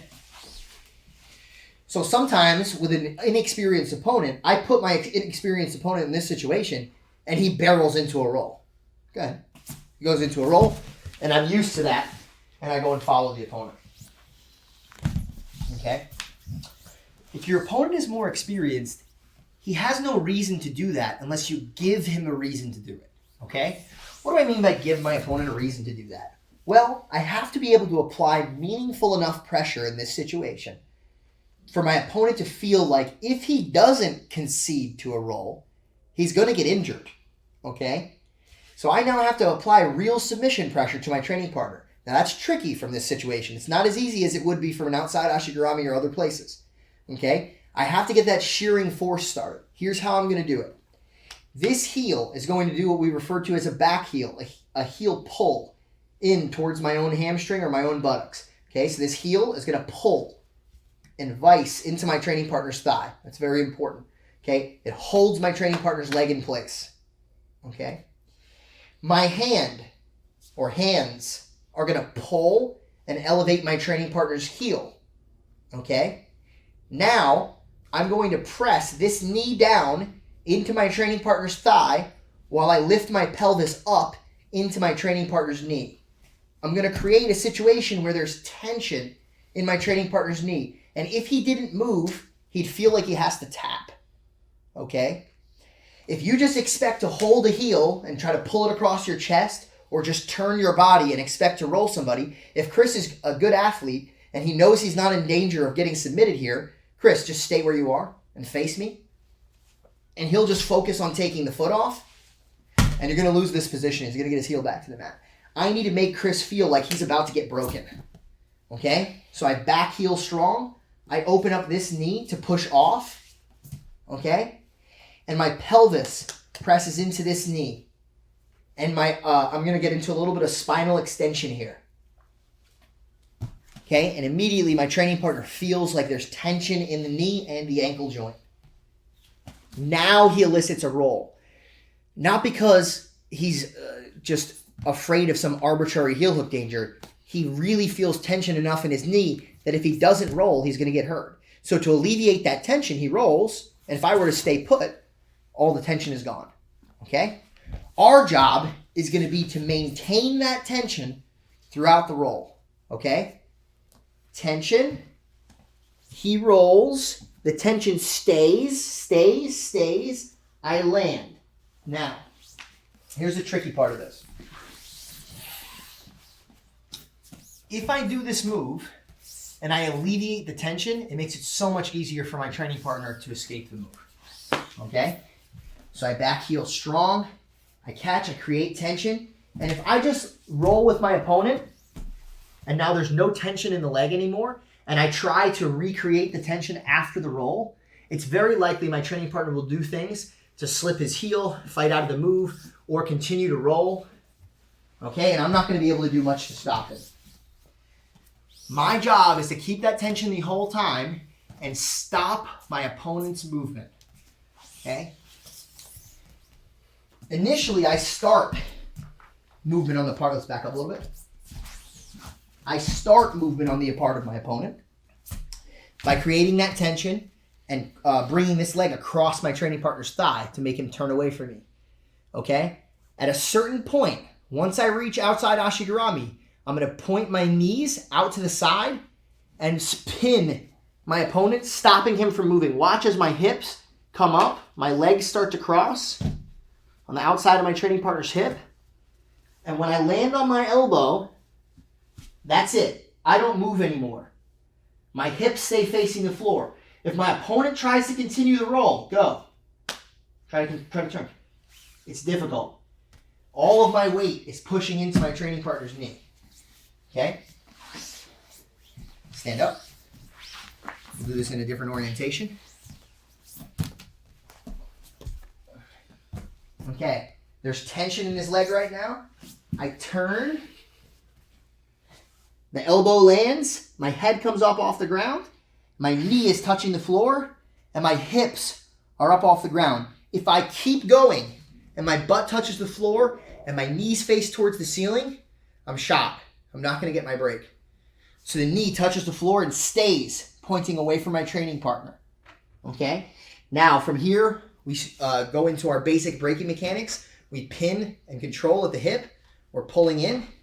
Our knees point out and away like we talked about. Our hips push into our training partner's knee. And we lift and elevate the heel while we put pressure on our opponent's toes. Okay? Like so. Let's look at this again. Let's start facing this way. So I end up in an Ashigarami that faces the camera. So, strong back heel with a kick over the top of my training partner's thigh that exposes the heel. Once the heel is exposed, he's going to try to turn back into me to fight it. I apply tension. I push into my training partner's thigh. I back heel strong, and I raise my pelvis into my training partner's knee. All at the same time, I extend my spine and lift the heel. He's forced into a roll because he feels the pressure. And as soon as my elbow touches and my head comes off the floor, I stay put. He keeps trying to roll. Go ahead. I don't let him. My hips are pointed this direction. I stop right here. I'm on an elbow and I'm on a knee. I'm not on a shoulder and I'm not on my face. I just took pressure off my training partner.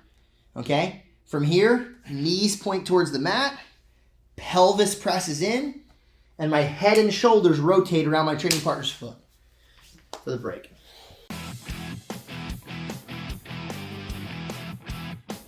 Now, we're going to take a look at an outside heel hook, the classical setup that we like to use from an Arimi Ashigarami. It's actually going to take us into outside Ashigarami territory to actually finish the move, but it's good to talk about this classical setup. Now, you got to see it a little bit when my training partner was standing over me. That is the classical setup. Things change a little bit when my training partner's on his butt. Okay, as we mentioned before, we're not going to be finishing from this position, okay? Unless my training partner's naive. If my training partner's naive and he maintains this position, of course, I can lift my pelvis off the floor. I can start rotating around the foot. I can extend and break, okay? And, my training partner's not going to be able to do too much about that if he's not going to peel my foot off, if he's not going to be doing anything defensively sound, okay? Most of your training partners are going to be, and competitors are going to be in some way defensively sound enough to realize that if there's no connection to the hip here, there's no heel hook. I'm going to start cranking this all day. Even if I was able to somehow apply enough pressure, he would just turn with it, okay? There's nothing that's really going to happen there that's going to get my training partner to finish. So you might be wondering to yourself, okay, if outside Ashigarami is the spot where we're going to finish, okay, if this is going to be where we're going to get our break, why don't we just take the foot out and put it there, right? It seems logical. Okay, I'm not going to say I've never done this. I'm not going to say that you can't win like this. But again, it's like it comes down to how naive your opponent is, and what your opponent's doing. If your opponent's sitting there in shock with two hands on the mat, yeah, step over, break him. Great. Okay? Most of the time, he's going to see this foot. Sometimes he won't even let it out. Like you just saw what Chris did there with covering my knee. I can't even take the foot out to switch if I wanted to. Let's say I do get it out, though. He's going to block it. Okay? As he blocks it, okay, he's probably going to pass it to his other hip and initiate his attack. And now maybe I don't get my attack off at all and my opponent gets it off. Okay? One of the things you'll notice is that as I'm going for his heel here, look whose heel's exposed. As I'm turning my knees out, this heel is very exposed. So I'm very easy to attack from this position as I'm trying to attack him. So, having said that, it might not be the best idea for us to just try to take this out and go to outside Ashigarami. We're going to use movement to mask this switch. This is the move that I want to hit. Okay, so all I'm going to do is apply a rolling action. Okay, I'm going to start turning my opponent. Now, we mentioned in the last video, let's go back. I can't just expect to put a heel hook in and have people roll. Okay, he knows that he can just push my feet off and he can do different things from here. I have to be able to apply enough tension with this move to get a turn out of my training partner, an involuntary turn. That's what I should have said in the last video. I want him to involuntarily turn. Okay, he doesn't have a choice. Okay, because of the pressure, he's got to move. Okay, how do we create such pressure? Okay, number one, we got to start turning our knees, and we got to start lifting up our training partner's heel. So I'm going to start pressing my knee down and towards the mat and pressing my hip into my training partner's knee. As he starts to feel this pressure, he starts to decide to turn. Okay, maybe he doesn't want to turn completely all the way yet. Maybe he just turns to alleviate some pressure. Okay, I got to make this guy roll all the way. This isn't good enough. If I try to make the switch from here, he can still grab my foot. He can still cause me problems. Okay, so to add to this, let's talk about what we need to do. I need to rotate his hip down to the floor while I elevate his heel up. Now, you might be thinking to yourself, well, Gary, that's counterintuitive. I want this guy to roll. The problem is, if I try to carry everything in this direction, he's not going to feel any pressure. Just stay put. There's no braking pressure when everything goes in the same direction because there's no tension. We mentioned that shearing force. There's no shearing force. Why did he have to roll? He doesn't have to roll, especially if he's bigger and stronger than me. Nothing's going to break if he doesn't. So I rotate his hip down, almost like I want to sit him to the floor as I elevate the heel up. Okay, watch this. All the while, my hips and pelvis press into my training partner's knee. Notice my hips come off the floor. He starts to feel that tension. Once he feels that tension, I can start pointing my knees down this direction. While I'm doing that, though, you still notice that I have that pressure. I don't collapse my knee. My knee is open and it turns, keeping that tension. I don't allow my knee to collapse flat. And now as he turns, I follow. As he finishes his turn, I lock outside and I end in this position here with my knee on the mat and my elbow on the mat. I can't go any further. If my knees start pointing towards the ceiling, it's too far. He can continue the roll, he can slip, he can do all different kinds of things. Not going to be able to get my pressure. The thought process is I roll and I stop the opponent at a given point in time. So I start creating the tension. There's braking pressure this whole time. As soon as this foot slips off, I cross my feet. Boom, right here, I'm stopped. I'm not moving. He keeps trying to move. All of my weight is on top of my training partner's leg. Look at my hips and my pelvis, my chest. Everything's over his leg. If he keeps trying to roll, go ahead. He can't go anywhere. Now, I have to apply finishing pressure. I turn around the foot. My pelvis is still pressing into the knee. Okay? And I'm pinning down his hip with my knee and my legs. Notice this knee pointing towards the floor, my pelvis pressing in, and my body extending for the break. Let's look at this as a sequence one more time. Any Orimi Ashigarami situation where I can start establishing an outside heel hook, I start by turning, exposing my training partner. Okay, so if we're in a straight Ashigarami like this, I place the heel over and I start turning him slightly so I can get that heel exposure. Now, I start pressing that knee down. I create tension that gets my training partner to roll. I continue that tension all the way through and land still with tension in my training partner's leg. At no point in time did I relax or collapse down to the floor. Up on my elbow, my ass is up, I'm propped up on my knee, my pelvis pushes into the knee, my heels pin my training partner's hips to the floor, and I rotate around the bones of my training partner's foot for a strong break.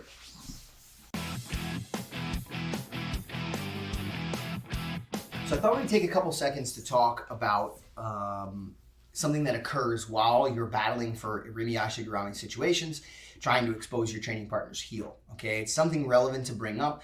I did an entire DVD on the idea of defense and counterattack. Okay, exit the system. It's just basically me defending various submissions and showing you guys how to counter those submission holds. I show the bare minimum defense.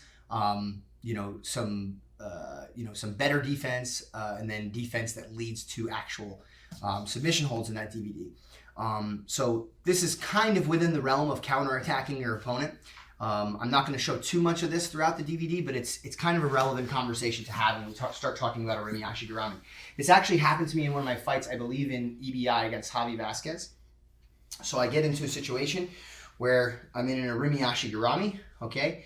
And normally I'm looking to expose my training partner's heel. And we talked about this idea of heel exposure, and we kind of don't want to try to achieve heel exposure by turning and digging for our training partner's heel. Because when we do this, we surrender our own heel, and it makes it easier for our opponent to defend. As he turns his knee outwards, my knee turns the same direction. Just put this down for a second, and you can see my heel starts to stick out. Even when it's hidden under my training partner's thigh, it's so easy for him to access, okay?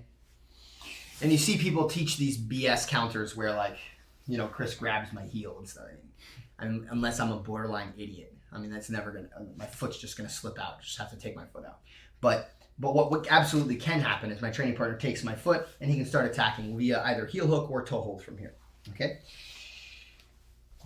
Often a situation occurs called mutual Ashigurami, whether it's because where I was attacking with my foot to the inside and my opponent pulled my leg free, okay? Or just throughout pommeling exchanges, my foot ended up here and we both have an opportunity to attack, okay? As I go to turn my training partner, his heel becomes exposed. As he goes to turn me, my heel becomes exposed. And he's the one that typically gains the advantage, okay? But like I said, sometimes people will make a critical mistake, okay? And instead of turning their opponent, they turn themselves and they give up their foot to the opponent, okay? So there could very well be a situation that occurs where I get my heel hook in place.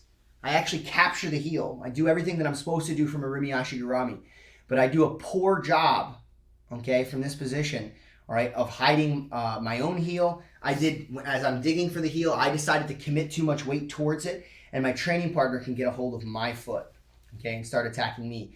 And he's kind of in a better position than I am because the heel's more exposed, okay? Whenever these situations start to occur, okay, and you feel as though your opponent manages to expose your leg. So let's say Chris takes out my leg while I'm digging, okay? If Chris makes the mistake of turning this direction while he goes to get it, what I recommend that you do is switch to a toe hold. Most of the time, the toe hold doesn't beat the heel hook, okay? Most of the time in a given situation, okay, if Chris has this locked up and he's doing a good job and he's breaking and everything like that, it's kind of too late, for me to go in and get a toe hold. Okay, in most situations on the mat, if he has nothing and I go for a toe hold, okay, it's often the case that my training partner can spin, get out, etc. So in the general hierarchy of things, we tend to go for heel hooks first, okay, and a toe hold is kind of an afterthought or a way that I get to other submissions, okay? But in this instance, where he turns and exposes his heel to me, the toe hold is very valuable to us. Okay, like I said, this occurred in my match with Javi Vasquez in EBI. Okay, he went to dig for a heel hook. Okay, he exposed his own foot, and I wrapped up the toe hold. And from here, I can absolutely break my training partner. All right, my elbow comes back, I push the toes in. He's cementing himself in this position. Okay, as he pulls himself in and gets his hips tight, etc. Okay, I get the toe hold. He can't really leave. I can throw my foot over the hip. It's not even necessary. Okay, but he can't really leave this position because he's locked himself into the Ashigurami. He's committed to trying to finish the heel hook. So by the time he realizes he's truly in danger, it's often too late, and I can break my training partner with a toe hold. A lot of times when you guys go for a toe hold, it's very volatile. Your training partner can move so easily. Like if I'm my normal Arimi Ashigurami, and he can spin, he can turn out. Okay, in this rare instance, I wouldn't say that it's that rare, okay, because people do this. All right, where he digs for my heel, okay? This is the time when I would use a toe hold over the heel hook. If I try to heel hook him at the same time he's heel hooking me, he's already committed his weight, he's already got his grip in, okay? It's going to be a tough battle to win, okay? But if I put in my toe hold, okay, I can get a lot more braking pressure a lot faster than my opponent, and his legs are stuck. It's hard for him to roll out of this now. He'd have to completely abandon the heel hook. It takes a long time. And by the time he does that, I can apply braking pressure to the toe hold. Again, remembering, all right, our mechanics for the toe hold, middle knuckle on your training partner's pinky knuckle, okay? And our elbow comes down like so that we can fold our training partner's foot over the forearm. The toes come in, the elbow lifts up, and we push this towards the butt as the elbow pulls towards me.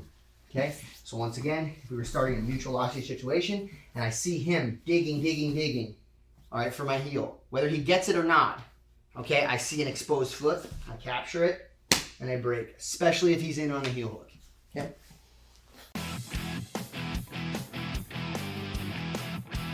So while this could be included in the cross ashigarami section, I think it's important to note that a Rimi ashigarami is somewhat the pathway to other ashigarami systems, okay? Namely, it is the pathway to cross ashigarami in many instances. One of the main ways in which this takes place is during our classical entry, all right, to the outside heel hook. It's very possible that we don't have to follow our opponent in the outside heel hook, and we can just end in a cross ashigarami sequence, okay? Whenever our training partner is moving and changing position, okay, we can choose to follow the opponent, or we can choose to try to change positions relative to where our training partner moves. And in this instance, our thought process is going to be, okay, let's stay put, see where he rolls, and then find out if we can capitalize from there. So my training partner is going to be in front of me. I get a hold of a leg, and we'll start with the outside heel hook situation. As I start applying pressure and as I start turning my opponent, I notice that my training partner, okay, is rolling. I could try to follow him. Two things. One, I either decide, hey man, outside heel hook's great, okay, but it's not nearly as strong as an inverted heel hook, so I'm going to try to use this to get to a situation where I can get an inverted heel hook, okay? Or the other conversation I might be having with myself, yes, I have conversations with myself often, okay? The other conversation I may be having with myself is, as my training partner turned, go ahead, maybe he turned a little faster than I could keep up with, okay? And I say to myself, well, if I continue to roll and try to follow, I'm not going to be in proper position. So instead, I've already kind of lost this guy a little bit. I'm just going to hold on to my training partner with two hands. As my training partner turns, go ahead. One thing that's relevant from this situation, first of all, we're already in cross ashigarami, just so you know. I didn't have to do anything, okay? We're already there. As long as my training partner's foot doesn't stay on this side of my hip, which it naturally will come to the other side, I'm already in a cross ashigarami. What I'd like to get is right into my inverted heel hook, right? So my training partner goes back, okay? So as my training partner begins his turn, I get a hold of the leg with two hands. One thing I'd recommend, get a hold of your training partner's toes, okay? Technically, you could do this with either hand, okay? I recommend, personally, doing it with my outside hand like so, okay? But again, like I said, you can do it with either hand. Now, why do I want to grab my training partner's toes? I grab my training partner's toes for the purpose of trying to slow down the roll a little bit. And then you say, well, I don't want to slow down the roll. Well, I want to be able to catch the heel hook on my training partner's leg as he turns, okay? If I don't slow down the roll, let's say I just hold on to his leg and he goes to the turn, go ahead. Watch his heel. You see how as he turns his heel, it's going to be against my hip? There's no heel exposure, okay? Go back. As I'm holding onto my training partner's leg and he turns and the heel touches my hip, as I sit up to get my inverted heel hook or sit over, the inverted heel hook's not there. So what I try to do is, if I know that this is the switch I'm going to make, okay, my training partner begins his roll, I catch my training partner's toes like so, okay? This slows down his roll. I could even do it with two hands, okay? Keep trying to roll, Chris. It's a tough thing. In addition to this, I could even apply force through the ashigarami a little bit here, driving my pelvis into my training partner's knee and cause some problems for my training partner. Now, from this position, my head position is very relevant. If I just sit up, it's kind of hard to reach for my training partner's heel. As I sit up, my head is going to go over my training partner's heel. From here, it's very easy for me to slide my wrist bone underneath my training partner's heel. If my head just goes towards the opponent, it can be hard to kind of get this in. I hold on to the toes. I pull the toes into my armpit, or I guess I should say bicep because that's where we're going to aim. But I pull it towards my armpit, and my head rises over the toes. As the head rises over the toes, more pressure is being able to be imparted on my training partner's toes. Right now, I can only go so far, okay? There's only so much weight, just the weight of my hands on the toes. Two things happen. One, the toes have more room to be pushed. Two, my head comes above, so more weight can be put on the toes. Now from here, it's very easy for me to knife my hand through, and we're in for an inverted heel hook attack. Okay, we can talk a little bit more about what we're going to be doing from here later, but my knees would point in, okay, so that I can start applying the Ashigarami in this direction as I turn around my training partner's foot in the opposing direction. Okay, so we use our Arimi Ashigarami as a vehicle to get ourselves to a cross Ashigarami inverted heel hook. Okay, now that's a cool transition, right? Okay, from an outside heel hook. It's not the only way to do it. Another way to do this is with the use of the toe hold. I don't use a lot of toe holds in my jiu-jitsu because most of the time when I can compete, I can use superior, in my opinion, superior submissions. Heel hooks, inverted heel hooks, etc. Okay? Every so often, there's a reason to use a toe hold, and we can get into that later. But I do often use toe holds to turn people. A couple different things about the toe hold. They're often like very easy to get a hold of. All right? Why? It's just my hands. I just got to grab my training partner's foot. And it's a little quicker to turn and move my training partner than it is sometimes with the heel hook. Also, I'm very attached to my training partner's foot. Sometimes with the heel hook, he just slips his foot and I'm out here. If I can get the toe hold grip in, I mean, slip your foot. He's not slipping his foot out. Right? That's certainly not happening. He can roll in response, which is what I want him to do anyway. Okay, but he's not going to be able to just kick his foot out the same way that he does when I get a heel hook. Sometimes here, like all he's got to do, disrupt my hands a little bit, use your hands, and kick through, and I lost the heel hook. When I get toe holds in place, not so much. So from my Arimi Ashigarami, I begin turning my training partner, and I'm going to start with a one-handed grip, like so.